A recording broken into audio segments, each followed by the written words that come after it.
अरे triple engine सरकार कहा गया, जवाब दो।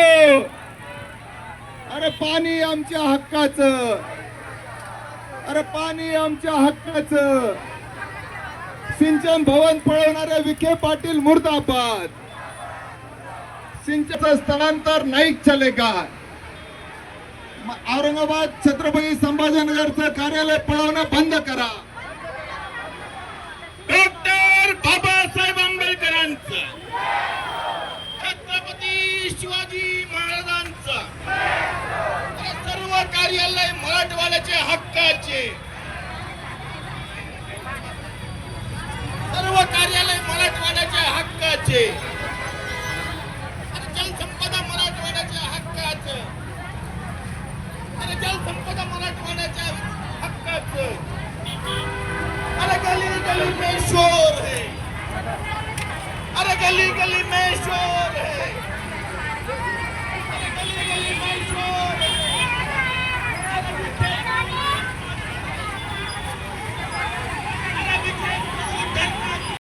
मराठवाडा पाटबंधारे विकास महामंडळाचं मुख्य अभियंता कार्यालय पळवणाऱ्या विखेचा, मराठवाड्याच्या पाण्याच्या संबंधी पिटिशन दाखल करणाऱ्या विखेच्या कारखान्याची चौकशी, उत्तर महाराष्ट्रानं मराठवाड्यावर केलेल्या अन्यायाचा अरे मुर्दाबाद मुर्दाबाद मुर्दाबाद मुर्दाबाद।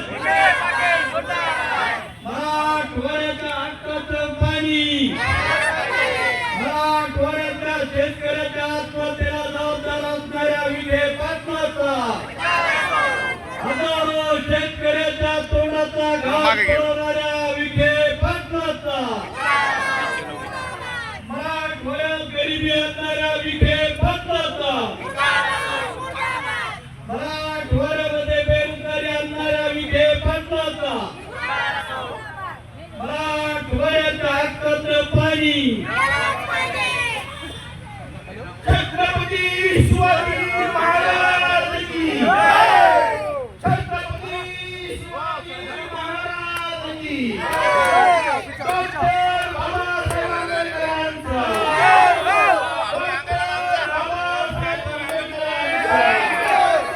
अरे पाणी आमच्या हक्काचं, अरे पाणी आमच्या हक्काचं, अरे जलसंपदा आमच्या हक्काचं।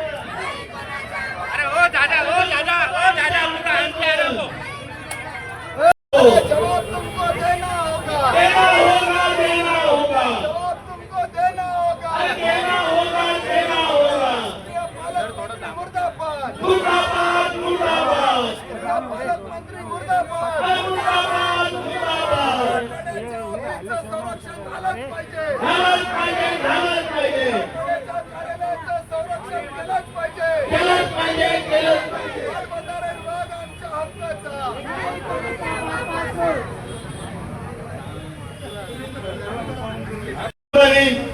नेहमी सतत दुष्काळ असतो आणि या दुष्काळाच्या निमित्ताने या ठिकाणी जलसंपदा कार्यालय असेल, कडा असेल, हे सर्व कार्यालय हे या ठिकाणी दुष्काळ मिटवण्यासाठी प्रयत्न करत असतात। परंतु या मराठवाड्याला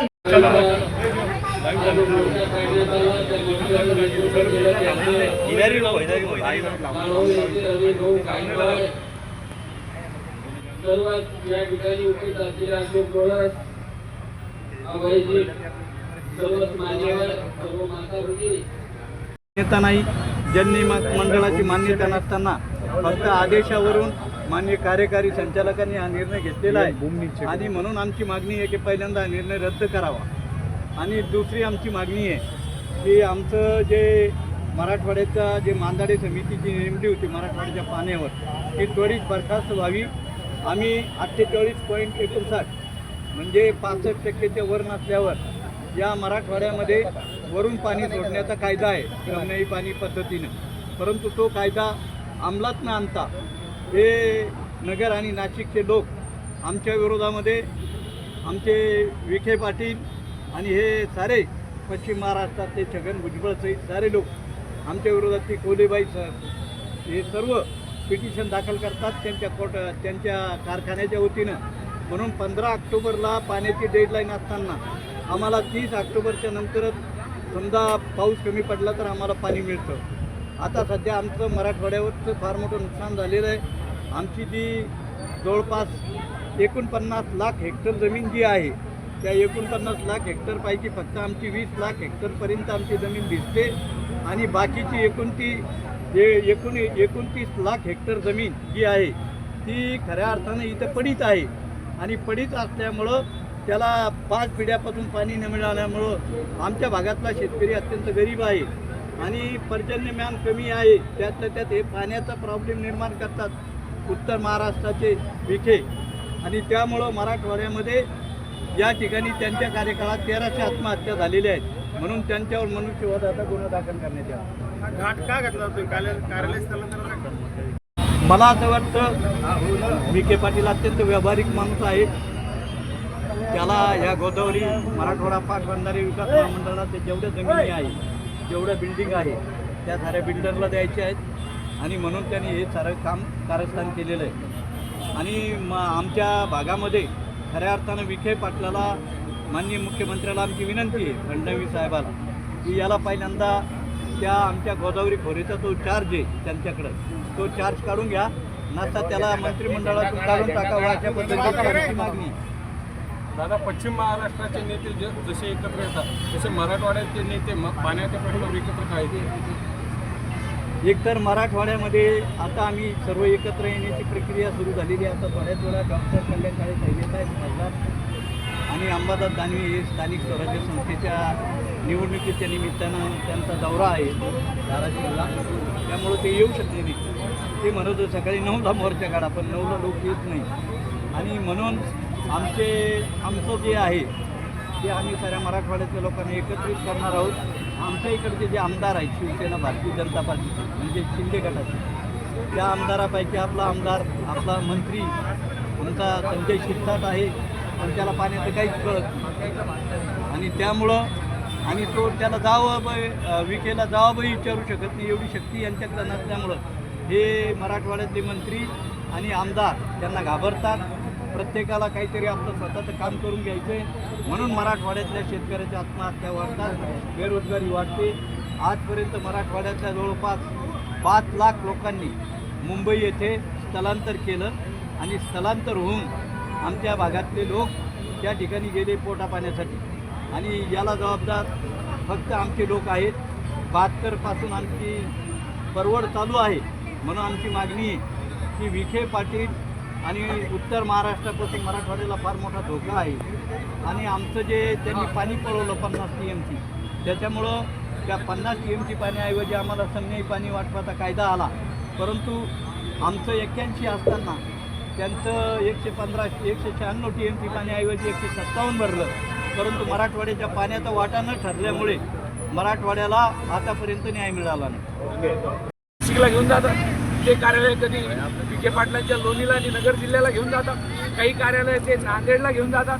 अशा पद्धतीचा अत्याचार आणि अन्याय करणं हे योग्य नाही. आता उद्या आम्हाला जर काही काम पडलं संभाजीनगरच्या नागरिकाला चीफ इंजिनियरकडे जायचं, त्यांनी इथे नांदेडला जावं का हा प्रश्न खऱ्या अर्थाने आमच्या लोकांच्या समोर आहे. मग ते शेतकरी असतील किंवा या भागातले नागरिक असतील यांचा मोठा प्रश्न या निमित्ताने निर्माण झालेला आहे. आणि या निमित्ताने आज रमेश गायकवाड साहेब आणि सर्वपक्षीय नेते मिळून एक मोर्चा या ठिकाणी मोर्चाचं आयोजन केलं. लवकरच आम्ही हे निवेदन ED साहेबांकडे देतोय, त्यांना निवेदन देऊन विनंती करतोय. त्यांनी त्या निवेदनाला जर आमच्या विनंतीला मान दिला नाही तर निश्चितच एक वेगळं आंदोलन पुन्हा मराठवाड्याच्या जनतेला उभं करावं लागेल. आपल्या जिल्ह्याला 2 मंत्री आहेत तरी ते काही बोलायला तयार नाही. मी मागच्या भाषणात माझ्या बोललो की आपल्या जिल्ह्याला 2 मंत्री आहेत. विखे पाटील जर आपल्या जिल्ह्यातले मंत्री आपल्या खात्याचे कार्यालय काढून घेऊन जात असेल तर मग आपले मंत्री काय करतात हा प्रश्न खऱ्या अर्थाने आपल्या या जिल्ह्यातल्या जनतेला पडलेला आहे. आणि जर हे मंत्र्यांनी दोघांनी ऐकलं नाही तर निश्चितच त्याचं सुद्धा त्यांना त्याची भोग भोगावे लागेल.